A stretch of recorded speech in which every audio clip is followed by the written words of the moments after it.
Good day everyone. For this topic, I will discuss application controls and maintenance under COVID Process A12. This topic is important because in most organizations today, computer-based applications are used to automate and support business processes. These applications help organizations process transactions, store records, generate reports, and support decision making. Computer-based applications make work faster and more efficient.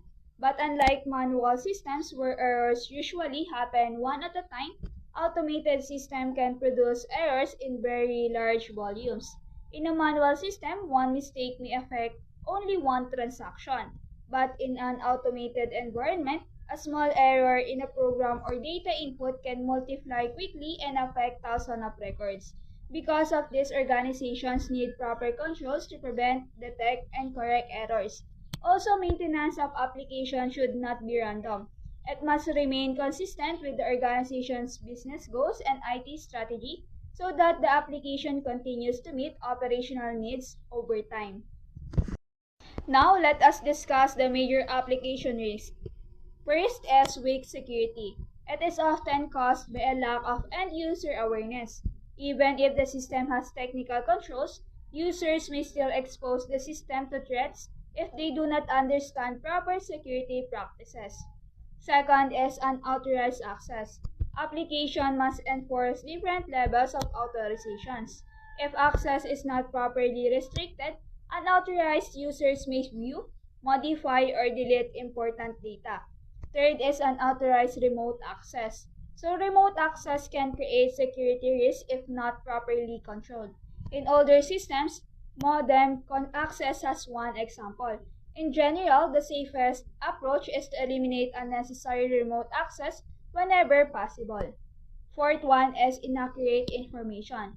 Application may produce inaccurate information if data is processed incorrectly or interpreted improperly. This can lead to poor decision by management. Fifth is erroneous data input. Sometimes inaccurate data is entered into the system unintentionally. This is called erroneous data input and it can affect the reports, balances, and the transaction records. Then sixth is misuse by authorized end users. Even authorized users can misuse the system. This may result in data integrity issues, fraud, or security breaches. Seventh one is incomplete processing. So transactions or files may fail to process completely because of errors or interruptions. This may result in missing records or incomplete reports. 8 is duplicate transaction processing. Another risk is processing the same transaction more than once. This can cause overpayments, duplicate records, or inaccurate balances. 9 is communication system failure. Data transmitted over communication line may be vulnerable to accidental failures or interruptions, which may affect data accuracy or completeness. 10 is inadequate testing. If a system is not properly tested, design flaws and weaknesses may remain undetected. That is why independent testing is very important. 11 is inadequate training. Some organizations avoid proper training because of the high initial cost. However, insufficient training increases the risk of misuse, error, or inefficiency. And 12 is inadequate support. There may also be poor coordination between IT and end-user departments, which limits the effectiveness of support and troubleshooting. And the last one is insufficient documentation. When documentation is weak or missing, it becomes difficult to understand the system, maintain it, and secure an effective audit trail.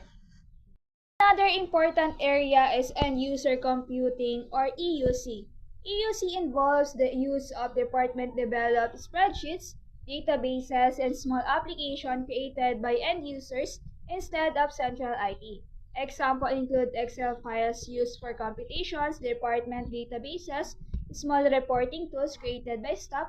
While EUC can improve convenience, it also expands the audit scope beyond central IT systems.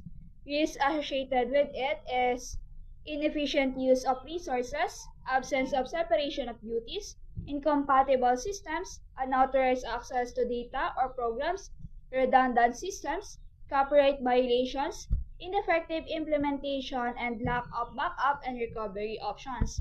So even if these tools seem small, they can still create significant controls and audit issues. Another area of concerns is electronic data interchange or EDI. EDI allows the automated exchange of business documents between organizations such as purchase orders, invoices, and payment details. While EDI improves efficiency, it also creates several risks. Risks of EDI included the loss of business continuity, manipulation of payment, application failure, interdependence between organizations, loss of transactions, potential legal liability, loss of confidentiality of sensitive information, errors in communication systems, overcharging by third-party service providers, loss of audit trail, manipulation of organizational data, increased exposure to fraud, concentration of control, and failure to achieve expected cost savings.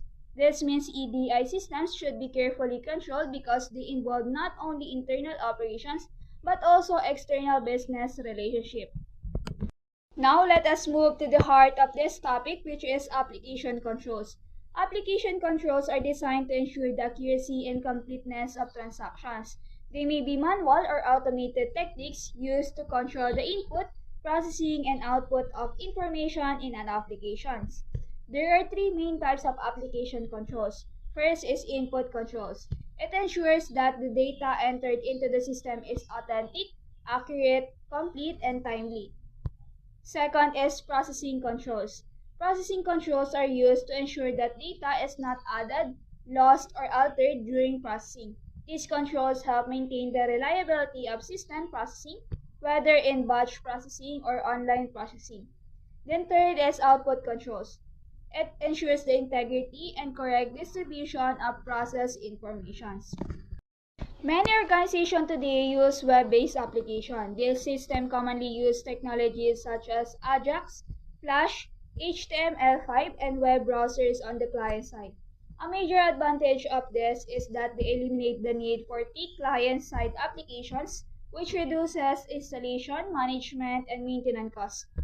However, web-based systems also introduce risks, and these are injection, cross-site scripting, broken authentication and session management, insecure direct objective references, cross-site request forgery, security misconfiguration, insecure cryptographic storage, failure to restrict URL access, insufficient transport layer protection, and unvalidated redirects and forwards.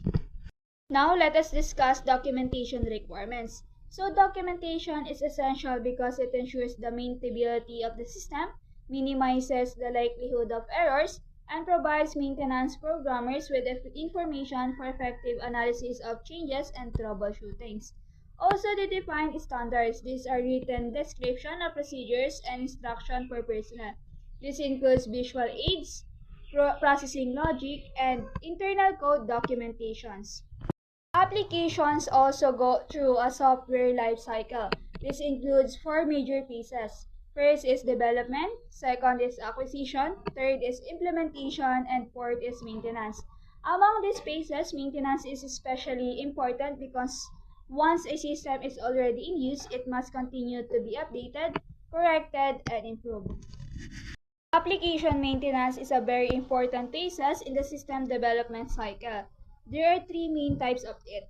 First is corrective maintenance. This involves emergency program fixes, routine debugging, and correction of system defects. Second is adaptive maintenance. This refers to changes made to accommodate new conditions such as new business requirements, regulatory changes, changes in hardware or software environments. And third one is perfective maintenance. This includes user enhancements, improve documentation recording for efficiency. So maintenance is not just about fixing problems, it is also about adapting and improving the system over time. Then measuring risk for application maintenance. So organizations also need ways to measure how effective and efficient application maintenance is. Some useful metrics include the ratio of actual maintenance cost per application versus the average, request average time to deliver changes, request, number of changes request, then yung mga number of production problem per application, and etc. And lastly, let us discuss the audit involvement. So the purpose of auditing in this area is to evaluate the controls and documentations over existing computerized applications. So also auditors aim to identify risks related to data integrity, recoverability, efficient processing, and the recognition of inaccurate data. And auditors usually evaluate the control procedures, data integrity, records retention, recoverability, access controls, and documentations. In short, auditors help determine whether applications are secure, reliable, maintainable, and properly controlled. That ends my discussion. Thank you, everyone.